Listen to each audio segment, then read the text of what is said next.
Hello, welcome to another Koala in the Basement video. Today we will be doing a quicker video, just going over some new slabs that I have acquired, as well as some singles, ungraded singles. I'm very happy about some of this stuff. So obviously, as you can tell already, it's going to be another package day. But I don't know, we got some spicy stuff today, so. Let's get straight into it. So I think I'll start off with some of the slabs just to keep it exciting. So I'll just start off with the top. So we got this stack of slabs right here. Check that out. So first we got this beautiful Zapdos EX PSA 10. Beautiful card. Love this. And then we have, now this next trio, this next trio, the original, you'll see, it's a sequential certification. So let me make sure I'm doing it. Yep. Okay. So first we got the Venusaur EX. Beautiful, beautiful card. One of my favorite Venusaurs ever printed, I believe. If not my favorite, probably my favorite. Got this, so the 4 here. I'm not going to go the whole number, but yeah. So this one's 200. So 201 next up is the Charizard EX. And this one is 5, you can see. The previous one was 4. And the sequential certs just really kind of, if for those who don't know what I'm talking about, this is the certification number, the grading certification number. And sequential, obviously, it just means that they are in sequence. So here we have Venusaur, number 200, at 4, 7, blah, blah, blah, blah, blah, 4, 7, blah, blah, blah, 5. And then, of course, we have the Blastoise to round it all off at 6. And, you know, it's not that big of a deal. I think it's like a very personal preference, very niche kind of thing that not really that many people really care that much about, but I do think that it's a pretty cool thing to have, and yeah, that's why I have it. So and then this one you saw in the previous video, so we know about that one. Here's one that I'm pretty stoked about. I actually got this on the super cheap. I got this for literally like nothing, like 20 bucks I think, and it's funny because I recently sold my PSA 9 first edition English Mewtwo, and I actually picked up this one to replace it because I'm completely changing my collection over to strictly Japanese. Don't ask me why. Maybe it's because I'm a weeb. Who knows? It doesn't matter. It doesn't matter. I just like Japanese cards. So this right here is the PSA 9 Mewtwo. In Japanese, which is like literally 1/100th the price of the English first edition, which is part of the reason why I'm doing it, but not the main reason. Obviously, if I liked the English more, I wouldn't have sold it, but I actually like the Japanese more, and the English, you have no chance of getting these dope swirls, and as you can see, it has a cool swirl. Now, the next... and I have some CGC cards. I'm actually going to be sending those off to get re-holdered, re-slabbed. So maybe I'll show some of those off too, because I don't think I've posted pictures of those on Instagram or anything like that. So, but first we'll get into these. So here, right from the bat, we got the Giratina V-Star from V-Star Universe. I love these cards. I love the golden V-Stars from V-Star Universe. I feel like they're very unique. Pokemon's never really done anything like this. They're dark. And the coloring is, you know, the gold coloring is very unique compared to some of the other prints they've done. And so that one was Palkia, Giratina Palkia, and then we got Dialga, or I'm sorry, Arceus, or Arceus, whichever you prefer. I don't actually know which one it is. I think it's Arceus. I'm pretty sure it's Arceus. But yeah, I love the texture.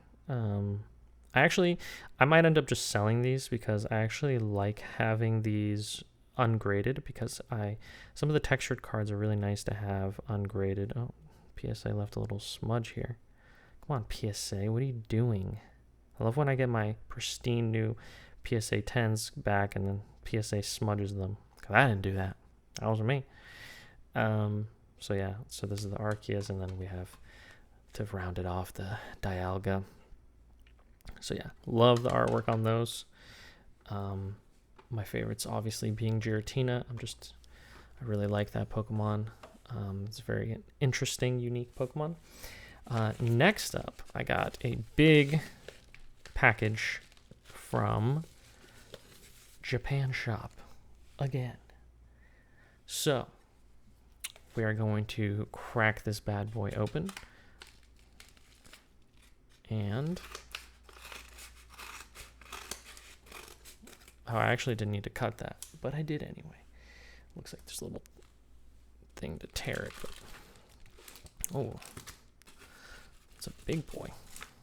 Wow. Something else in there. What is going on here? Wow, there's a lot of, I guess it's just a lot of raw cards in here. I thought it was a graded card in here, but I was wrong. No graded cards in here, just raw. Oh, hopefully that wasn't too loud. So, got that, the little insert. All right, so let's see if I can just push these out. Nice, I can. I don't have to cut through it, which is pretty nice. So I've been meaning to make some videos about investing, Pokemon, analyzing the markets, stuff like that. So I might talk about it a little bit here, since, you know, there's not really much else to talk about right now besides, you know, how cool some of these cards are going to be. Can I get it? Okay, there we go. Ooh, look fresh off the top. For alligator. Which, by the way, was my starter as a kid. I don't know about you guys, but for alligator was my starter, even though I really like Typhlosion as well. I mean, I played through Gen 2 was actually my introduction to Pokemon. I actually never played as a kid. I never actually played what's it called? Gen 1, believe it or not, which is kind of crazy to think about, considering the background. But Gen 2 and Gen 3, especially Gen 3, I really loved Gen 3. I really loved the Pokemon in those generations. I really loved the games in those generations. Those are the ones I played the most of. I remember having the strategy guide for Pokemon Crystal, and just playing that game like crazy. Loved that game. I actually originally, I think I had Pokemon Silver. I played through some of that, and then I traded a few games to a friend of mine. I traded him my Pokemon Silver and a few other games that I had for his Pokemon Crystal, and that was a good trade because I got a lot of value out of that. So a lot of really nice pickups here. A little preview. So I guess I'll go through these and just sleeve them up, let you guys check them out. I don't want to make this video too long. We're already at closing in on 10 minutes, so hopefully I can get through these cards in the next couple minutes. If I can find my sleeves, here they are. So let's get into it. It's kind of, so first one is a Rayquaza. This is a promo card, I believe. Oh, I know it is because it literally says promo. But I don't actually know off the top of my head if this was a play promo. I don't know where this promo comes from off the top of my head. Sorry for my ignorance. I do really love this card. Any card that shows Rayquaza in his shiny version, in his black, beautiful, shiny version. Ooh, this card is nice. This card is clean. This is 10 quality for sure. This is going into the grading chambers. Maybe. or I might just hold on to this one myself. A lot of these cards that I showcase here are cards that I hold on to myself. I don't really make videos about. I do get cards graded. I do buy and sell graded cards. This is a beautiful Mewtwo that I have not pulled myself from Pokemon 151, and of course, as you all know, if you have watched any videos on my channel, including this one, I'm sure you will know that I'm a big Mewtwo collector. Oh, random Wartortle. I think I have Charmander and Charmeleon already, so I think I just picked up this Wartortle because it was dirt cheap. Nice quality, and I wanted it for the collection. And here we have a Snorlax. Beautiful Snorlax. So anyway, what was I saying? Right, so Mewtwo. Oh, I don't really make too many videos about actually, what's it? This isn't from. Is this from SV2A? Yeah. So I don't really make too many videos, or any videos really, about the cards that I get in for grading. I only really make videos here on YouTube for my personal collection cards. And the reason for that being is, I don't really know, honestly. I guess I look at it more of like transactional or like business related when I'm doing the graded stuff. I kind of want to just get through it, get it out, and then get it listed. Whereas with the personal collection, I kind of take my time and do it more of like the hobby and kind of enjoy it more. I love this Raichu. This is so cool. What's up with Raichu having such cool art? It's like that one Raichu on the beach. I love that card. I really like that card. And here we go with the second pile for Alligator. Now, obviously, when I was a kid, I just ran through the whole game. At least the first part of the game, because the beauty of Pokemon Crystal is, even if you ran through the first part of the game... Oh, hold on. Let me just check the back of this. Pristine. Looking good. Looking good. These are good pickups. I think... Ooh, this one have a swirl. Ooh, look at that swirl. Look at that swirl. Okay. Look at that swirl. Oof. That is nice. Beautiful card. Love this Espeon. Love the artwork. I love action shots, dynamic poses. The beauty about Pokemon Crystal is once you got to Ash, even if you had like a level 100 for Alligator or Typhlosion or whatever, or not to Ash, Red, sorry, at the very end. Spoilers for anyone who hasn't played through it, but I'm assuming everyone's knows about this at this point. So it's kind of hard to not, I don't think I have to give warnings for a game that's, 20 years old, 25 years old.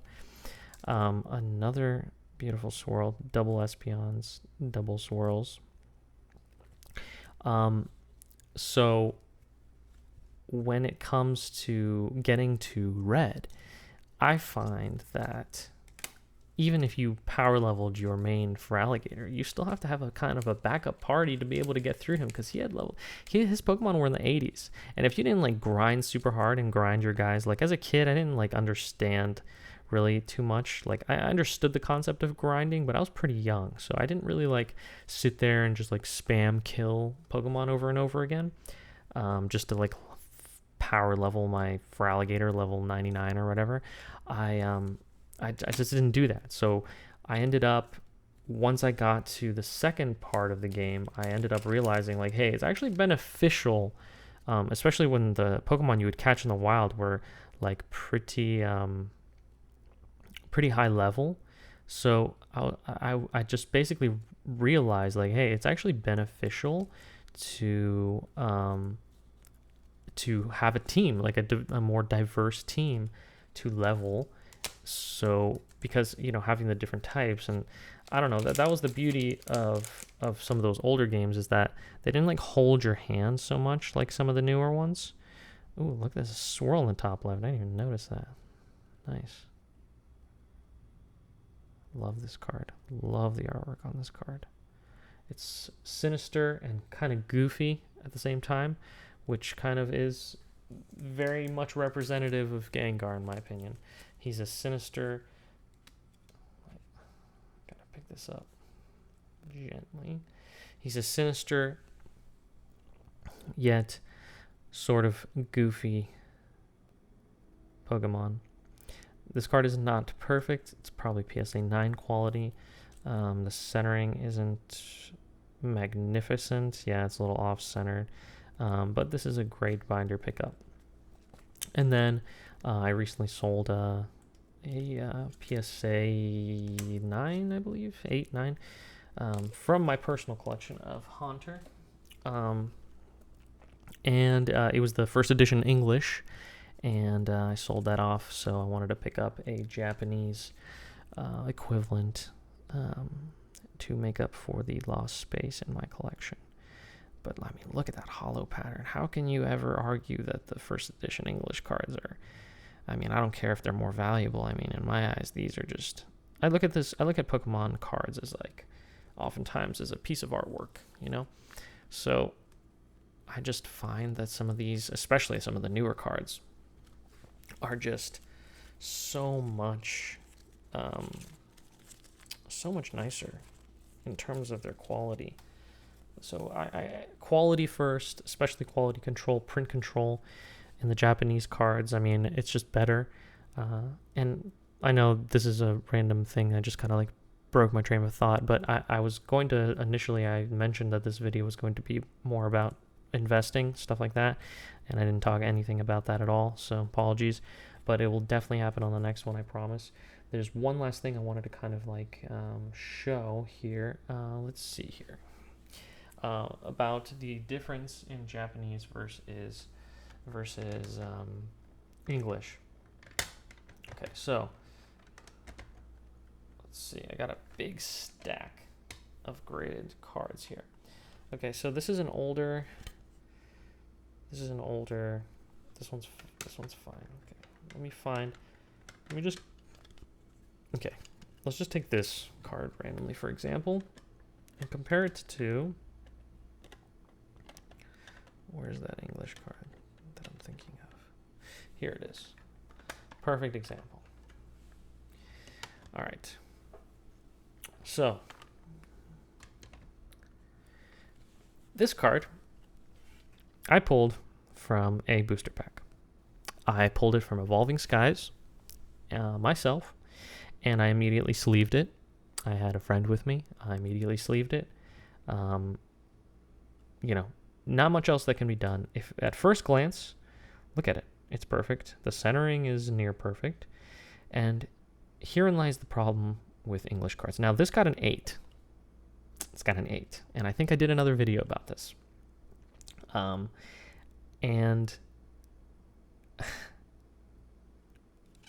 it got an 8, in my opinion, because of some unfortunate print quality issues. So if we take a look at the corners, actually this, wait. How is it an 8? It doesn't even have the issue that I was talking about. I thought this had the issue I was talking about.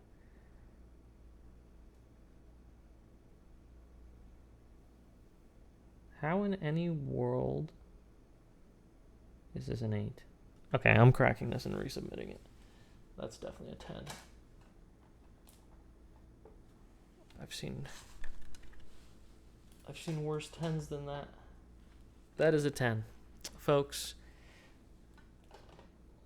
let's just put it this way. These grading companies, sometimes they don't know what they're doing, man. They just don't. But I was going to mention the corners. You see the corners on the Japanese cards? They're almost always perfect. Some of the corners on English cards, a lot of the time, are terrible. Just awful. Let's see if I can find an example. This is a 10, 10. So they're not really going to have too many issues with that. Let's see. Let's see.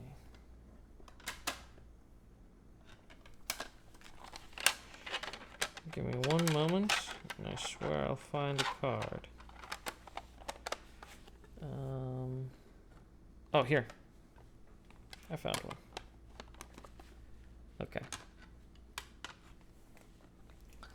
Now, let's take a look at this. Another card. And I believe I actually got this card.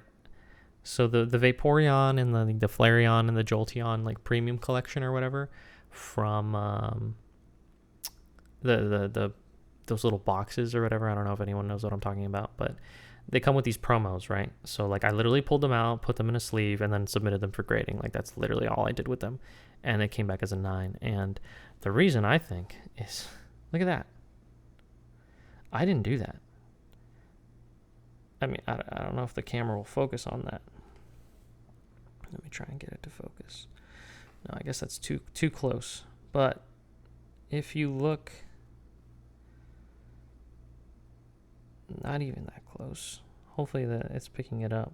This corner has it too a little bit. This corner too. Especially this corner. Let's flip it. See, it's like almost like they're folded up. There's just not as much of a attention to detail when it comes to these printing practices in the US. And I say that having some Pokemon 151 cards that I opened or fellow collectors or sellers opened, and they were not looking so great. So I can't say that everything is, perfect from Japanese. And maybe it's a relatively recent shift in terms of print quality. But I will say overall, the print quality of Japanese cards is just better. You get better centering. You get better... Oh, let's refocus that. You get better centering, better cuts. No corner issues, no little scuff marks. Although I have found some Pokemon 151 because it was a big set. People went crazy over it. They probably mass printed it like crazy. But even when let's take a look at these right here. So this is a smaller set for sure. Let's take a look at this card randomly.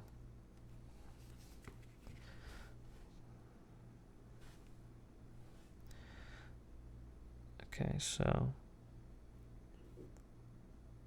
this is a very nice looking card. There's a little bit of, hold on, there we go. There's a little bit of cut quality control that didn't make the cut for me here.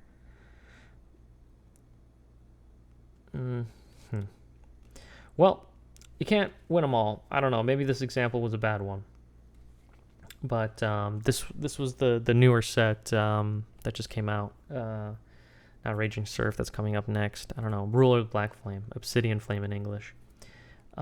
These are just some singles from that set. And I don't know. Even just these holo rares, they look pretty great. I mean, yeah, there's still going to be some slight abnormalities every now and then, but just overall I don't know, there's not much more I can say about this point. I would say that a lot of people agree with me, and maybe some recent sets the quality hasn't been the absolute best, and that might just be due to higher demand, and maybe the consumerism or the consumerist market in America, there's a bigger population of people who collect Pokemon cards, so maybe they have to just print more cards in English and they just don't in Japanese, so there's less demand on the printing press or whatever and so they have more time to kind of deliver a quality product. You know, obviously we all know that when any kind of whether it be a development company for like a video game or a distribution or printing or whatever the case may be, any kind of company that has pressure, puts pressure on its workers to deliver a product faster, generally the product, or in more vast quantities, in a small period of time, that product generally will not have as great of a quality control, like a good quality control standard than a product that has not necessarily as much demand, not as much pressure on the workers. They can kind of take their time, et cetera, et cetera. So anyway, my point stands. I like Japanese cards, better quality control, cooler hollows. I don't really play the game. If I played the game, I would definitely use English cards so I could read them. But as a collector, I think the Japanese looks really cool. And I also think that in terms of investment, and here's the thing that I get to talk about now finally. In terms of investment, Japanese, in my opinion, is a better investment than English. Maybe not right now. Actually, no, the market has fallen right now in the Japanese cards, because there was recently this, like the last few months, there was like this crazy bubble. I wouldn't recommend buying during that time, but even during that time, if you're in the long haul, if you're in it for the long game, Japanese cards, English or vintage, modern, doesn't matter. Japanese cards and products, they just have, in my opinion, have a wider international appeal. So there may not be as big of a market in America for them, even though that's definitely been growing, as can be shown from some of these more recent Japanese sets. I definitely feel like there's a lot more interest in those, especially like V-Star, Pokemon 151, even Ruler of the Black Flame.